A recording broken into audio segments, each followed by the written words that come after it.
जय माधवी कृष्णा। आज हम आपको उस घटना का वर्णन करने जा रहे हैं जिसमें मीराबाई की मुलाकात दिव्य द्वारका में श्री कृष्ण की 8 महारानियों से हुई।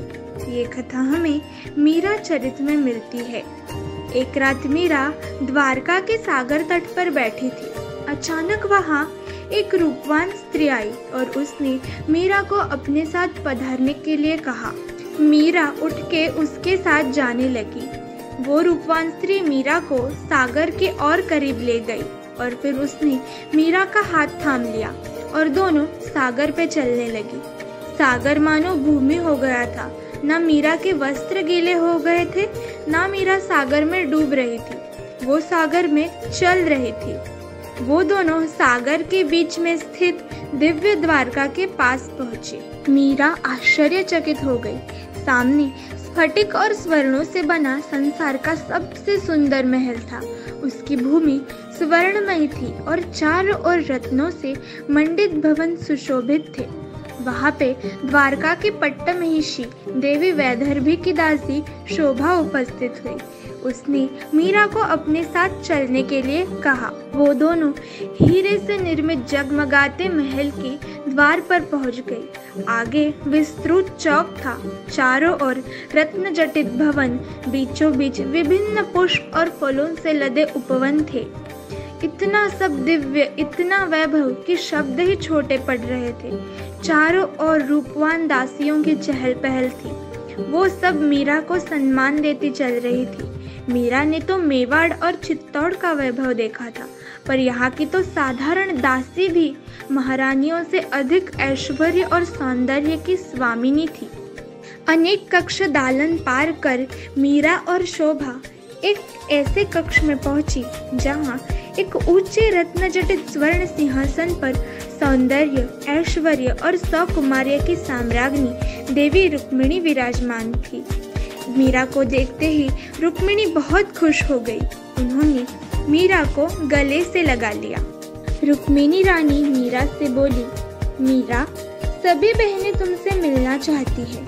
श्री कृष्ण तुम्हारी स्मृति में आंखें भर लाते हैं। मीरा, मुझे तो पहचानती हो ना तुम? मैं तुम्हारी सबसे बड़ी बहन रुक्मिणी हूँ। आओ इधर मेरे पास बैठो। ऐसा कहकर रुक्मिणी माता ने मीरा को अपने बगल में बिठाया। मीरा दिव्य द्वारका में महारानी रुक्मिणी जी के साथ बैठी थी। उसी समय सम्मुख द्वार से राजमहिषियों ने प्रवेश किया। देवी रुक्मिणी और मीरा उनके स्वागत में उठ खड़ी। देवी ने 2 पद आगे बढ़ाकर सबका स्वागत करते हुए कहा, पधारो बहनों, अपनी इस छोटी बहन से मिलो। आने वाली महारानियों का मीरा ने भूमि पर सर रखकर अभिवादन किया। उसके बाद रुक्मिणी देवी बोली, ये मेरी छोटी बहन सत्यभामा। सत्यभामा बोली, अब बस सरकार, बाकी सबसे परिचय कराने का अधिकार मुझे मिले। हंसते हुए मधुर स्वर में सत्यभामा ने कहा, ये है देवी जाम्बवती, मेरी बड़ी बहन। हरित परिधान धारण किए शर्मीली जाम्बवती ने मुस्कुराकर कहा, देवी भद्रा, ये मित्रविंदा, ये सत्या, ये लक्ष्मण और ये रवि नंदिनी कालिंदी। मुस्कुराते परिहास करते सब महारानियां क्रमवत अतिशय स्नेह से मीरा को मिली। किसी ने आलिंगन किया, किसी ने कहा, बहन, तुम्हें मिलने की बड़ी दिनों से लालसा थी। सबके हंसने से यूं लगा जैसे चांदी की नन्ही घंटियां एक साथ टनटनाई हो। और फिर सत्यभामा बोली, ये हमारी 16 सहस्त्र 100 बहिनी। मीरा ने सबको एक साथ हाथ जोड़कर और मस्तक नवाकर प्रणाम किया। तभी लक्ष्मणा जी हंसते हुए बोली, सरकार, हमारी बहन इस तरह आभूषण और श्रृंगार के बिना क्यों है? लगता है हमें ही वैराग्य का उपदेश करने कोई वैष्णवी आई हो। सबने लक्ष्मणा की बात का अनुमोदन किया। देवी रुक्मिणी बोली, मीरा को पृथक महल में भेजकर श्रृंगार धारण कराने की व्यवस्था करो। Suddenly, मीरा को श्रृंगार हेतु ली गई। मणि प्रदीप कक्ष में मीरा को सुगंधित जल से स्नान कराया, अमूल्य दिव्य वस्त्र अलंकार धारण किया और सुंदर रीति से केश प्रसाधन किया। मीरा का सौंदर्य द्वारिका की रानियों से जरा भी कम नहीं था। 16 श्रृंगार से सजी मीरा जाम्बवती के पास बैठ गई। सत्या बोली, देखो कितनी सुंदर लग रही है हमारी बहन। मीरा तो शर्म से पल के झुकाए बैठी रही। थोड़ी ही देर में संगीत और नृत्य का समाज जुट गया। सब महारानियां नृत्य करने लगी। सत्यभामा ने मीरा को अपने साथ ले लिया। बहुत समय तक ये नृत्योत्सव चलता रहा।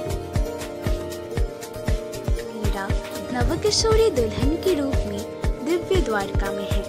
इससे देवी रुक्मिणी, सत्यभामा, सब राजमहेशियों से बहुत स्नेह और दुलार मिला। पर इतने अपनत्व और राग रंग में उसके आकुल नेत्र अपने प्राणनाथ को ढूंढते रहे। जब सब भोजन के लिए बैठी तो मीरा स्वयं को रोक नहीं पाई और जाम्बवती से पूछ ही बैठी, प्रभु के भोजन करने से पूर्व ही हम भोजन कर ले क्या? स्वामी का भोजन आज माता रोहिणी के महल में है। अपने समस्त सखाओं एवं परिकर के साथ वे आज माता रोहिणी को सुख दे रहे होंगे। हास परिहास में सबने मिलकर भोजन लिया और उसके पश्चात देवी रुक्मिणी को प्रणाम कर सभी महारानियां विदा हुई। कांचना, अपने स्वामिनी को इनके अपने महल में ले जाओ। देवी रुक्मिणी ने एक नवव्य दासी से कहा। जैसी आज्ञा महादेवी। देवी रुक्मिणी की आज्ञा पाकर मीरा संकोच पूर्वक उठ खड़ी हुई। मीरा ने महादेवी को प्रणाम किया तो उन्होंने हृदय से लगाकर उन्हें स्नेह से विदा किया। दासी पथ बताते चली। मीरा ने देखा कि इस महल का रास्ता रुक्मिणी के महल के अंतर्गत ही था, पर फिर भी कितने कक्ष और दलानों को उन्होंने राह में पार किया। स्थान स्थान पर मीरा का फूलों से स्वागत हुआ, जो उसे पद पद पर संकुचित कर रहा था। वो सोचती, मुझ नासीज के लिए इतना समारंभ? पर मीरा को द्वारकाधीश की महारानियों का परस्पर स्नेह और निरअभिमानिता प्रशंसनीय लगी और दूसरी ओर दासियों की विनययुक्त सेवा, तत्परता और सावधानी भी सराहनीय थी। ऐसी रही मीराबाई और द्वारिका की रानियों की मुलाकात। मीराबाई ने एक ही मुलाकात में सबको अपना बना लिया। जय भक्त शिरोमणि मीराबाई, जय नित्य द्वारिका धाम, जय माधवी कृष्णा।